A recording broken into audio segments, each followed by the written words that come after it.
17 skulls hung from the belt of the creature who pushed through the cantina doors. Each one had been polished to a shine. Each one had belonged to something dangerous. The hollow cast cantina was not a place for gentle beings. It sat in the lower decks of Waypoint Station, where law was just a suggestion and survival meant keeping your head down. Tonight, like most nights, the room was filled with smugglers, traders, and those who asked no questions about either. Yenna stood behind the bar, her blue translucent skin catching the dim light. Her compound eyes tracked the newcomer as he entered. She knew who he was. Everyone did.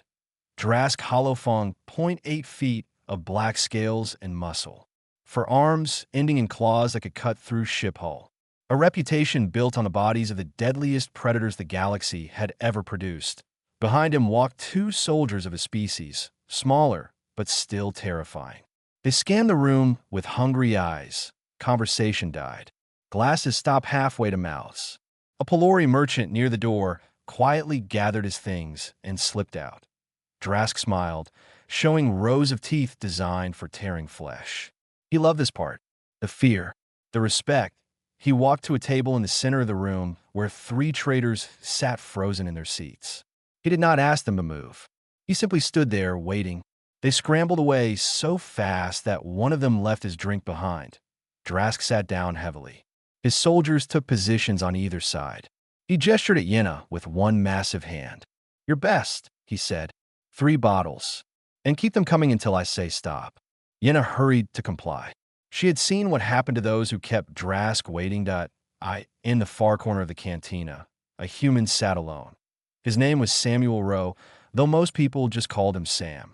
He was 47 years old, with gray starting to show in his dark hair and lines around his eyes that spoke of hard years. He wore the plain clothes of a freight hauler. A battered datapad sat on the table beside a glass of something amber that glowed faintly in the dim light. Sam did not look up when Drask entered. He continued scrolling through shipping manifests, his finger moving slowly across the screen. Yenna noticed him as she carried bottles to Drask's table. She noticed that his breathing had not changed. His hands were steady. In a room full of terrified beings, this human seemed completely unbothered. Drask opened his first bottle and drank deeply. Then he began to talk. "Do you know what I killed last month?" he asked the room. No one answered, but he did not need them to. A Kreth sand swimmer, 12 feet long, venom that could dissolve bone. They said it could not be done. He laughed and slapped the table hard enough to crack the surface. They were wrong. He told the story in detail. The hunt, the chase, the moment his claws found soft flesh beneath hard shell. His soldiers laughed at the right moments. The other patrons sat in silence, afraid to draw attention. Drask moved on to his next story. A Vorn ice stalker on a frozen moon. Then a Muldari tunnel hunter that he had strangled with his bare hands. Each tale was louder than the last. Each death described with obvious pleasure. Sam's finger had stopped scrolling. He was listening now, though he did not look up. His face showed nothing. Drask finished his second bottle and called for more.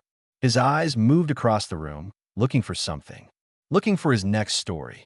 "I grow bored of easy prey," he announced. "I need something new, something rare." His gaze swept the cantina, passing over the cowering patrons. "Something that will make my legend complete." His eyes found Sam. The human had not moved. He sat in his corner, datapad forgotten, glass untouched. He was watching Drask now. Their eyes met across the crowded room. Drask's smile widened. "A human," he said slowly, tasting the word. "I have never killed a human before. They are supposed to be soft, weak, but rare enough to be interesting." He stood up from his table, his full height filling the space. The skulls on his belt clicked together as he moved. "You there," he called out. "Little human. Do you know who I am?" Sam picked up his glass and took a small sip. He set it down carefully. "I know who you are," he said. His voice was quiet but carried clearly in the silent room. "Then you know what I do," Drask said. "I hunt. I kill. I collect trophies from the most dangerous creatures in the galaxy." He spread his 4 arms wide. "And I have never lost." Sam nodded slowly. "Impressive," he said. Drask took a step closer. "You should be afraid, little human." "Should I?" The question hung in the air. It was not defiant. It was not aggressive.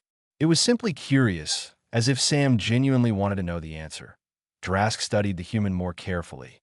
The worn hands, the old scars visible on his forearms, the way he sat perfectly still, perfectly balanced. But these details meant nothing to a killer who had faced the deadliest predators in the galaxy. This was just a human. A soft, slow, fragile human. Drask laughed. You have courage. Good. Courage makes the hunt more enjoyable. Sam looked at the killer for a long moment. Then, slowly, a smile spread across his weathered face. It was not a nervous smile. It was not a frightened smile. It was the smile of someone who knew something that Drask did not. Drask had seen that smile before. Prey often smiled when they had nowhere left to run. It was a defense, a desperate attempt to seem unafraid.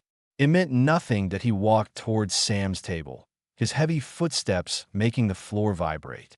His two soldiers followed, positioning themselves to block any escape. Not that escape was possible.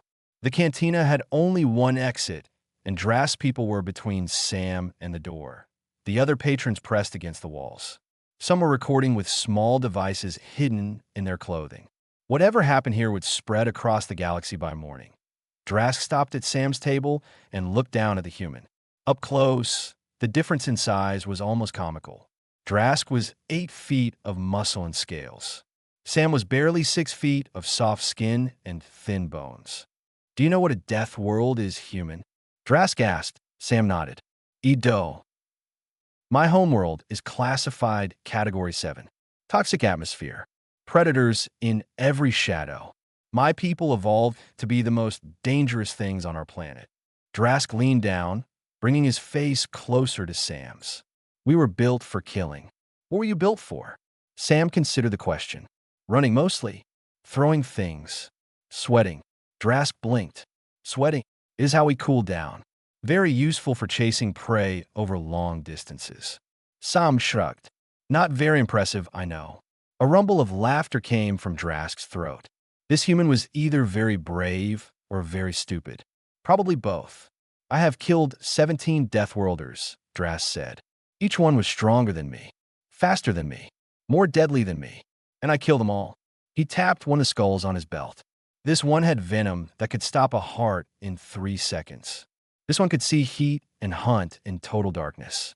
This one had armor that could deflect plasma fire. He straightened up, spreading his arms wide. And you? You are soft, slow, fragile. Your bones break easily. Your skin tears like paper. You have no claws, no venom, no natural weapons at all. He shook his head in mock pity. Why would evolution create something so weak? Sam was quiet for a moment. Then he spoke. Have you ever heard of the Kepler campaigns? The name landed like a stone dropped in still water. Ripples of reaction spread through the cantina. Yenna, who had been slowly moving toward the back door, froze in place. Drask's soldiers exchanged quick glances. Drask frowned. I have heard stories. Human wars. Nothing that concerns me. The Kepler campaigns lasted 8 years, Sam said. His voice was still quiet, still calm. 11 colony worlds. 30 million human soldiers deployed. By the end, only 4 million came home. He picked up his glass and swirled the liquid inside. We did not fight other humans in those wars. We fought things much worse. Things that came from the dark between stars. Things that did not die easily. He took a small sip. We learned how to kill them anyway. Drask snorted. Stories. Legends. Humans love to exaggerate. Perhaps. Sam set down his glass. But ask yourself something. Why are humans everywhere in this galaxy? We have no claws, no venom, no armor. By your logic, we should have died out long ago. Yet here we are, spreading to every corner of known space, building colonies on worlds that would kill most species in hours. He looked up at Drask with those calm, steady eyes. How do you think we managed that? For a moment, something flickered in Drask's expression. Not fear, not yet, but the beginning of doubt. The question was reasonable. Humans were everywhere. They had survived things that should have wiped them out. They had spread faster than any species in recorded history. But Drask had not become the greatest hunter in the galaxy by backing down from challenges. He had not collected 17 skulls by being cautious. He reached down and grabbed Sam's datapad from the table. With one squeeze of his massive hand, he crushed it into fragments. Sparks flew. Broken pieces scattered across the floor. Enough talk, Drask said. I did not come here for a history lesson. Sam looked at the destroyed datapad. Then he looked back at Drask. That had my shipping schedules on it, he said mildly. You will not need shipping schedules where you're going. Sam nodded slowly, as if accepting this. He placed both hands flat on the table. I'm going to give you one chance, he said. Walk away. Leave his cantina. Forget you ever saw me. Do that. And this ends here. Drask laughed. The sound filled the room, bouncing off the walls. His soldiers laughed too, though theirs sounded less certain. You threaten me? Drask said. A soft little human threatens Drask hollow fawn. No, Sam said. I am warning you. There is a difference. Drask pulled a blade from his belt. It was curved and serrated, designed for cutting through tough hide. He had used it to skin many of his trophies. I'm going to enjoy this, he said. Most of my prey runs. Most of my prey begs. You. He twirled the blade. You might actually be interesting. Sam's expression did not change, but something behind his eyes shifted. It was subtle, a small movement. A slight hardening to IT was the look of a man who had hoped for peace and was now accepting that peace was not possible. All right then, Sam said quietly. We do this the hard way. The cantina had emptied fast. Those who could leave had already gone. Those who remained were either too drunk to move, too curious to flee, or recording everything for later sale to news networks. Yenna crouched behind the reinforced bar counter. She had seen fights before. She had seen deaths before. But something about this felt different. The air itself seemed heavier. Drask circled Sam's table like a predator examining prey. His blade caught the light as he twirled it. His soldiers watched the exits, though no one was trying to escape. Stand up, human, Drask said. I prefer my prey to die on their feet. Sam did not move. He remained seated, hands flat on the table, watching Drask with that strange, calm expression. I said stand up. I heard you. Drask's eyes narrowed. Prey did not act like this. Prey ran. Prey fought. Prey begged. They did not sit quietly and wait. The cantina doors opened. A figure stepped inside and immediately stopped. Captain Brill was a Tavari smuggler with rust-colored fur and a cybernetic leg that whirred softly when she walked. She had given Sam his current job 3 years ago. She knew things about him that most people did not. Her eyes moved from Drask to Sam and back again. Her fur stood up along her spine. Oh no, she whispered. She began backing toward the door. Drask noticed her movement. Stay, he commanded. I want witnesses for this. Brill froze, but her eyes never left Sam. There was fear in her expression, but it was not directed at Drask. You should leave, she said to the killer. Her voice was barely a whisper. You should leave right now. Drask laughed. You fear for the human? How touching. No. Brill shook her head slowly. I fear for you. This made Drask pause. He looked at the old smuggler, then at the seated human, then back again. You know this man? He asked. I know what he is. And what is that? Brill did not answer. She simply took another step toward the door. Sam spoke. His voice was louder now, pitched to carry through the room. He was not talking to Drask. He was talking to everyone. Do you know what Earth is? He asked. The question hung in the air. A few of the watching aliens shifted uncomfortably. They had heard of Earth. Everyone had heard of Earth. It is a small planet, Sam continued. Not particularly special. Blue oceans. Greenland. It looks peaceful from space. He finally moved his hands from the table, folding them in front of him. But it is not peaceful. Earth is a death world. Category 12. Someone in the back of the room made a small sound of surprise. Category 12 was higher than almost any world in the database. Everything on Earth is trying to kill everything else, Sam said. The plants are poison. The animals are predators. The weather tries to destroy you. The very ground shakes and opens up to swallow cities. He looked around the room. Humans did not evolve to be the strongest. We evolved to survive anyway. Drask snorted. Pretty words. But words do not stop blades. No, Sam agreed. They do not. He stood up slowly, pushing back his chair. He was shorter than Drask by 2 feet, lighter by at least 300 pounds. He had no weapons visible on his body, yet somehow, standing there, he did not look small. We survived, Sam continued. We spread across our world. We killed the predators that hunted us. We tamed the land. We built cities and roads and ships. And then we looked up at the stars and decided to take those too. He stepped away from the table, putting space between himself and the furniture. We could have become monsters. Evolution gave us every reason to become monsters. But we chose differently. We chose to be kind. We chose to help instead of harm. We chose to build instead of destroy. Drask raised his blade. Kindness is weakness. Sam shook his head. Kindness is a choice. The strong can afford to be kind. The weak cannot. He met Drask's eyes. But choices can be unmade. When something threatens us, when something threatens those we protect, we can reach back into our history and remember what we used to be. And what is that? Sam smiled, but there was no warmth in it now. The most efficient killers our planet ever produced. Drask had heard enough. This human was clearly insane, delusional.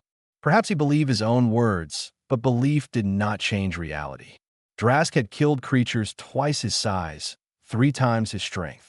This soft thing would be no different that he attacked. The blade swept toward Sam's throat in a strike that had ended dozens of lives. It was fast, brutal, certain. Sam moved, not away from the blade. Into it. His body twisted, his hand came up, and suddenly Drask's wrist was locked in a grip that sent fire shooting up his arm. The blade stopped 3 inches from Sam's neck. For a moment, they stood there. The greatest hunter in the galaxy and the freight hauler who should have been dead. Drask tried to pull free. His arm did not move. The human's grip was like stone. Last chance, Sam said quietly. Walk away. Drask answered by swinging his free arms. All 3 of them, claws extended. Sam sighed. Hard way it is. The fight lasted less than 2 minutes. It felt much longer to Drask's claws sliced through the air where Sam had been standing. But Sam was no longer there. He had moved beneath the swinging arms, twisting Drask's wrist as he went. There was a sound like dry wood breaking. The blade clattered to the floor. Drask roared and spun, all 4 arms reaching for the human. His claws could cut through ship hull. His strength could crush steel. He had torn apart creatures that nightmares were made of. His hands found nothing but air. Sam moved like water. He flowed around attacks, slipped through gaps, found the spaces between Drask's defenses. He did not fight like a brawler or a warrior. He fought like something else entirely. Something patient, something efficient, something that had been doing this for a very long time. Drask's left knee buckled. He had not seen the strike that damaged it. He had not felt it until the joint simply stopped working properly. He stumbled, caught himself, swung again. Sam caught his arm, redirected the force, and used Drask's own weight to send him off balance. A quick strike to the elbow, another to the shoulder. The arm went numb. Stop this, Sam said. His voice was calm, unhurried. He was not even breathing hard. Drask answered with a roar and launched himself forward, all 4 arms spread wide. It was a move that had worked against the Muldari tunnel hunter. It was a move that had crushed the Vorn ice stalker. Sam stepped to the side, grabbed one of Drask's arms, and twisted. Drask found himself spinning through the air. He crashed into his own table, shattering it into pieces. The 2 soldiers finally moved. They had been standing frozen, unable to process what they were seeing. Now they charged, claws out, teeth bared. Sam dealt with them without looking away from Drask. He caught the first one strike, broke something important in the arm, and guided the soldier's face into a support pillar. The second one managed to get close enough to scratch Sam's shoulder before a precise blow to the throat sent him to the floor, gasping for breath. 4 seconds. Both soldiers down. Drask pushed himself up from the wreckage of the table. His body was screaming in pain. 3 of his arms were damaged. His knee barely supported his weight. He was bleeding from cuts he did not remember receiving. This was impossible. This could not be happening. He was Drask Holofong. He had killed 17 Deathworlders. He was the greatest hunter in the galaxy. And this soft, slow, fragile human was taking him apart like a machine dismantling broken equipment. How? Drask gasped. How are you doing this? Sam looked at him. There was no anger in his expression, no hatrith, no satisfaction, just that same steady calm. You kill predators, Sam said. You study them, learn their patterns, find their weaknesses, then you exploit those weaknesses. He took a step toward Drask. Humans have been doing the same thing for 200,000 years. We hunted mammoths with sticks. We killed lions with stones. We drove wolves to extinction on 3 continents and then domesticated the survivors. Another step. You think you are special because you are dangerous. But danger is common. The galaxy is full of dangerous things. What is rare is the ability to think, to plan, to adapt, to look at something bigger and stronger and faster and figure out exactly how to kill it anyway. Drask tried to raise his arms, but they would not obey. His body had stopped listening to him. Sam reached down and picked up Drask's fallen blade. He examined it briefly, then tossed it aside. I do not need weapons, he said. Neither did my ancestors. They killed with patience. They killed with endurance. They would follow prey for days, never stopping, never resting, until the prey collapsed from exhaustion. He shook his head. Compared to that, you are easy. He moved forward one final time. Drask tried to retreat, but his damaged knee gave out. He fell to the floor, landing on his back. Sam was on him instantly. Drask's 4 arms were pinned, his legs trapped, his throat exposed. The human's grip was unbreakable. Every attempt to struggle only made things worse. For the first time in his long and bloody career, Drask knew true helplessness. Please, he said. The word came out before he could stop it. Please. Sam leaned close. His mouth was near Drask's ear, that he spoke quietly. So quietly that no one else in the cantina could hear. The words lasted only a few seconds. But when Sam finished speaking, Drask's eyes were wide with something that went beyond fear. It was recognition, understanding, terror. Sam released him and stepped back. Drask did not move. He lay on the floor, staring at the ceiling, breathing in short gasps. His body could have moved now. His arms could have reached for the human, but he did not try. Around the cantina, the remaining witnesses stared in silence. They had just seen the impossible. The greatest predator hunter in the galaxy, beaten by a freight hauler, beaten without a single weapon, beaten by a human. Sam walked back to where his chair had fallen. He righted it, sat down, and looked at Yenna. Another drink, please, he said, when you have a moment. Drask lay on the floor for a long time. He could hear his own breathing, harsh and uneven. He could feel his heart's pounding against his ribs. His body hurt in ways he had never experienced before. But the physical pain was nothing compared to what was happening in his mind. The words Sam had whispered kept repeating. They would not stop. They had changed something fundamental inside him. A shadow fell across his face. He looked up to see Sam standing over him, hand extended, not as a threat, as an offer. Get up, Sam said. Drask stared at the hand. It was the same hand that had just destroyed him. The same soft, fragile human hand that had moved like lightning and struck like thunder, that he took it. Sam pulled him to his feet. Drask was unsteady, his damaged knee barely supporting his weight, but he managed to stand. His soldiers were still on the ground. One was unconscious. The other was sitting against the wall, holding his throat and watching with wide eyes. Why? Drask asked. His voice was rough. Why did you not kill me? Sam walked back to his table and sat down. Yenna had appeared with a fresh glass. Her hands were shaking as she set it down, but she managed a small nod before retreating behind the bar. Sit, Sam said to Drask. The great hunter looked at the chair across from Sam. Every instinct told him to run, to flee, to get as far away from this human as possible. Instead, he sat her day. You asked why I did not kill you, Sam said. He picked up his glass, but did not drink from it. The answer is simple. Killing you would have been easy, and I stopped taking the easy path a long time ago. Drask did not understand. I threatened you. I would have killed you. I have killed many others. Yes, you have. Sam's eyes were steady. And I spent 8 years doing the same thing. Fighting, killing, surviving. I got very good at it. Too good, maybe. He set down the glass. When the Kepler campaigns ended, I did not know how to stop. I had been a weapon for so long that I had forgotten how to be anything else. It took me years to learn again. He looked at Drask directly. Years to remember that strength is not just about what you can destroy. It is about what you choose not to destroy. Drask's hand moved to his belt, his trophy belt. The 17 skulls suddenly felt heavier than they ever had before. "You think I am wrong," he said. It was not a question. "I think you were lost," Sam replied. "I think you started hunting because you had something to prove. And now you cannot stop because you do not know who you are without the killing." The words hit harder than any physical blow. Drask wanted to argue. He wanted to rage. He wanted to tear this human apart for speaking such truth, but he could not. Because it was true. "How do you know this?" he asked. "Because I was you." Sam's voice was soft now, almost gentle. "I was so good at violence that I let it define me. I wore my kills like a badge of honor. I told myself that strength was everything and mercy was weakness." He leaned forward.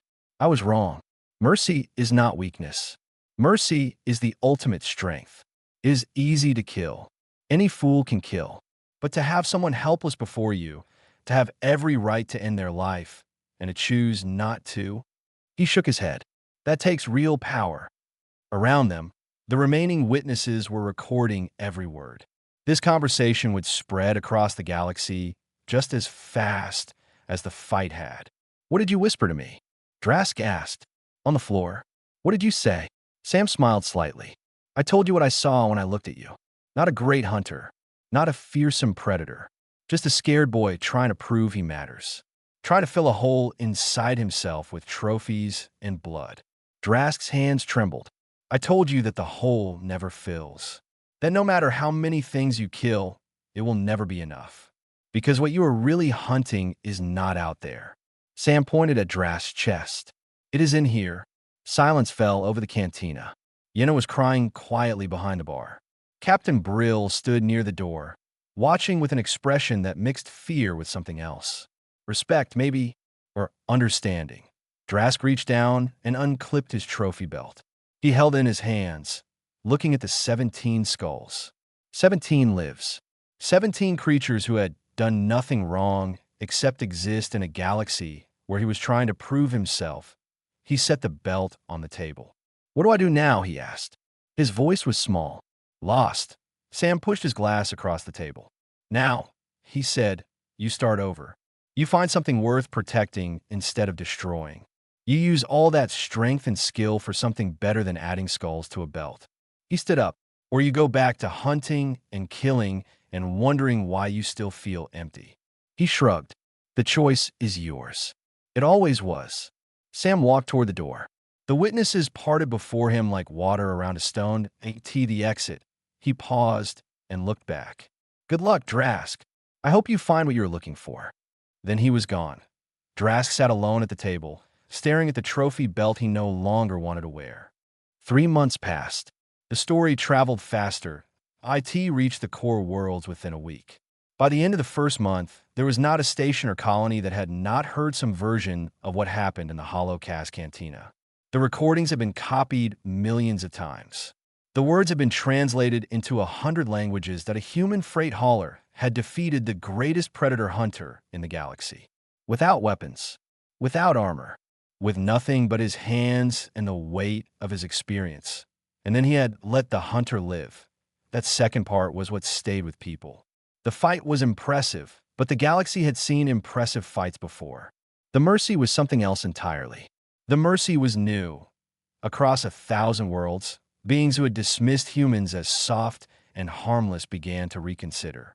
They looked at the human traders and doctors and aid workers who lived among them and wondered what might be hiding beneath those friendly smiles. They did not become afraid exactly, but they became respectful. They began to understand that human kindness was not a sign of weakness. It was a choice, a gift, something offered freely by creatures who did not have to offer anything at all. On a frontier station near the edge of map space, Drask Holophon took a job. He had sold his ship. He had given away his trophies. He had sent his soldiers home with enough credits to start new lives. Now he worked as a security consultant for a small colony that had been having trouble with local predators that he did not hunt anymore. Instead, He taught the colonists how to defend themselves. He showed them how to read animal behavior. He built fences and warning systems and safe rooms. The first time he saved a child from a pack of wild hunters, something inside him shifted. It was a small feeling, warm, unfamiliar. He had never saved anything before. He had only ever taken. The feeling grew stronger with each life he protected. When visitors asked him about the human who had beaten him, Drask would simply shake his head. Sometimes he would tell them the important parts. The mercy, the choice, the lesson about holes that never fill. Mostly, he just said nothing at all. Some stories were too personal to share. Sam continued his freight routes that he moved cargo from station to station, world to world. He drank alone in cantinas. He read shipping manifests. He looked exactly like what he claimed to be, a middle-aged man doing an honest job. Sometimes people recognized him. Sometimes they asked for the story. Sometimes they wanted to know if the recordings were real. Sam always said the same thing. "I'm just a freight hauler. You must be thinking of someone else." They never believed him, but they also never pushed. There was something in his eyes that suggested pushing would be unwise. Captain Brill found him at a station cantina 6 months after the incident. She sat down across from him without asking permission and ordered 2 drinks. "You are famous now," she said. "They tell your story from the core to the rim." Sam shrugged. "Stories get exaggerated. Not this one. The recordings are very clear." Brill leaned forward. "Do you ever regret it? Letting him live?" Sam considered the question. He thought about Drask lying on the floor, helpless, afraid. He thought about how easy it would have been to end things there. "Every monster was something else first," he said. "Something that got broken or twisted or pushed too far. I spent years making monsters. Now I try to unmake them when I can." Brill nodded slowly. "And if he goes back to his old ways? If he starts hunting again, then someone will stop him." Sam picked up his drink. "Maybe me. Maybe someone else. The galaxy is full of people who do the right thing when it matters. You believe that. I have to." He took a sip. "Otherwise, what is the point of any of it?" They drank in silence for a while. The cantina was quiet. A few beings sat at scattered tables, minding their own business. Somewhere in the distance, a ship was departing, its engines humming through the station's walls. "What happens next?" Brill asked finally. Sam smiled. It was the same smile he had given Drask in the hollow cask. Calm, knowing, full of something that might have been wisdom or might have been exhaustion. "Next, I finish my drink. Then I load my cargo. Then I fly to the next station and do it all again." He shrugged. "Same as always." "That is it. No grand plans? No adventures?" "I have had enough adventures for several lifetimes." Sam set down his glass and stood. "Now I just want to haul freight and be left alone." He dropped credits on the table and walked toward the door. "Sam," Brill called after him. "For what it is worth, I am glad you are on our side." Sam paused at the door. He did not turn around. "There are no sides," he said. "There are just people trying to survive.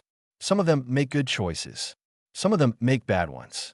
All any of us can do is try to make more good ones than bad."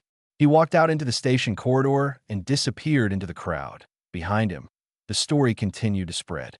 Not a story of human violence, though violence was part of it. Not a story of human strength, though strength was part of it too. A story of human mercy, of choices, of the terrifying, wonderful truth about the soft-looking creatures from the little blue death world. They were not prey. They never had been.